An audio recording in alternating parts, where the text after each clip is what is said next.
The Christmas Mystery, the 4th of December. He scarcely had time to look surprised. When Joachim woke up on Friday the 4th of December, he made sure it was completely quiet in the house before he opened the 4th door in the calendar. The picture showed a man in a light blue robe that looked a bit like a nightgown. In his hand he held a tall staff, but Joachim had no time to look at the picture properly because a scrap of paper fell down into his bed. He unfolded it and read it. Joshua. Elizabeth and the angel Epheriel hurried after the sheep and the lamb. They passed a red log cabin and a few patches of crops in the clearing in the woods. From the rise, Epheriel pointed down at the lake. That's the biggest lake in Scandinavia, he said. The watch shows that 1,891 years have passed since Jesus was born, but we've only just arrived in Sweden.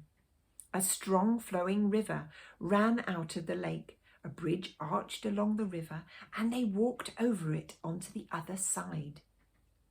This is the river Gaarder, said Epheriel. We'll follow an old cart track along the riverbank. Lambkin, lambkin, coaxed Elizabeth. But the sheep and the lamb had already begun running again. They passed a village and saw people streaming along the road toward a red-painted church. Most of them were on foot, but some were sitting in big horse-drawn carts.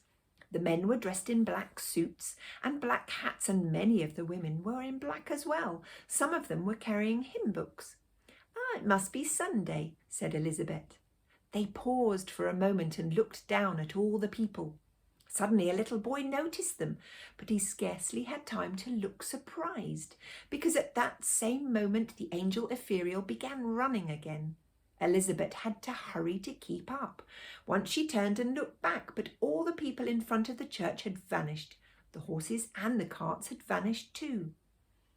When they'd left the village behind, Elizabeth turned to the angel and said, "A little boy saw us, but no one else noticed." Splendid. We try not to attract too much attention. Sometimes we can't help someone catching sight of us, but a glimpse is quite enough.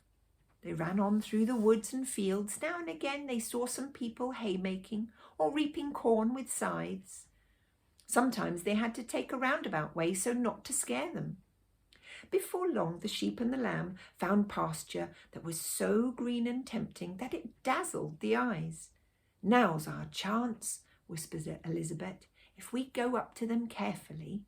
But just then a man came walking toward them wearing a blue tunic and holding a tall staff curved at the top. He said solemnly, "Peace be with you who walk on the narrow way along Gaarder River. My name is Joshua, the shepherd." "Then you are one of us," said Epheriel. Elizabeth didn't understand what the angel meant by that, but then the shepherd said, "I am coming with you to the Holy Land, for I must be in the fields when the angel announced the glad tidings of the birth of Jesus." Then Elizabeth had a bright idea. "If you're a proper shepherd, perhaps you can herd the lamb in this direction."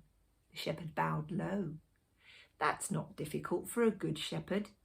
He went over to the sheep and the lamb, and the next moment the lamb was kneeling at Elizabeth's feet. He knelt down and stroked its soft fleece. "I think you must be the furriest, fastest animal in the world," she said, "but I caught you at last." The shepherd thumped his crook on the ground and said, "To Bethlehem, to Bethlehem." The lamb and the sheep bounded away, the shepherd and the angel, and Elizabeth after them. As they ran, they looked down on a cluster of red timber houses that Epheriel explained was the town called Kunglav. That meant King's Rock, and the town was given that name because the Scandinavian kings used to meet here to take counsel together. One of them, Sigurd Jostein, said the angel. Jostein means the pilgrimage to Jerusalem, and Sigurd was given that name because he had been on the pilgrimage to the Holy Land where Jesus was born. Then they ran past a city at the mouth of the Gaarder River. where the women in the long dresses and the men wearing hats and carrying walking sticks were parading up and down the streets, sitting in fine coaches drawn by 2 horses. "That's Gothenburg," said a ferial. "The time is 1814, and Denmark has had to hand over Norway to Sweden. Now Norway will get her own constitution." Joshua the shepherd turned and waved to them. "To Bethlehem," he called, "to Bethlehem." They sped on through Sweden. Joachim had only just managed to hide the paper from the advent calendar in his secret box when his mother came into the room. "And what was the picture today?" she asked. Joachim knew he had no need to answer. Mama always wanted to look for herself. She clasped her hands together. "It must be one of the shepherds in the fields."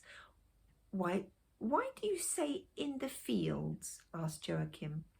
Mama told him that there were often pictures of shepherds in lovely old advent calendars because the angels had come to the shepherds in the fields to tell them that the baby Jesus had been born.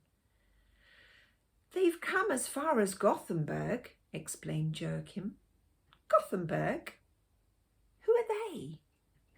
"Elizabeth, Hansen, the angel ethereal, and Joshua the shepherd. They're going to Bethlehem, to Bethlehem."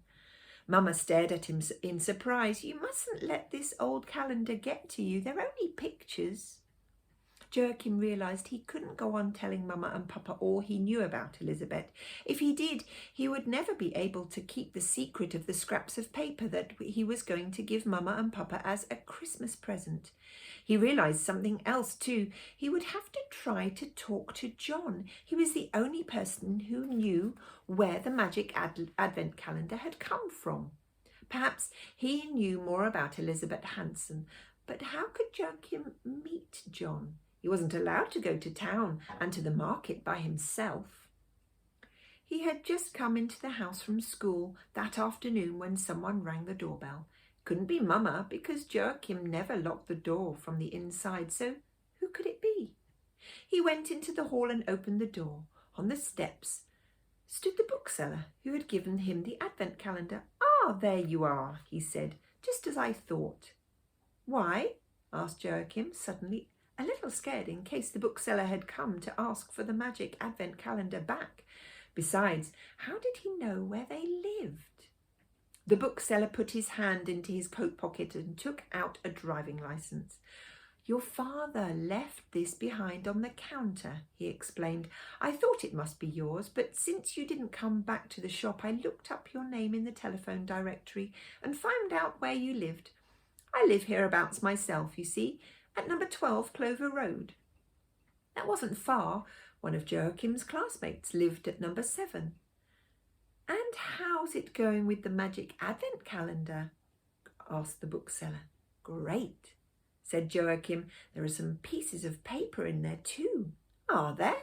said the bookseller and gave him a big smile. "Well, I must be getting on," he said. "It's a busy time for us booksellers." Joachim had decided not to say anything about the driving licence until Papa mentioned it himself. Instead, he started to talk about something completely different. "What's a pilgrimage?"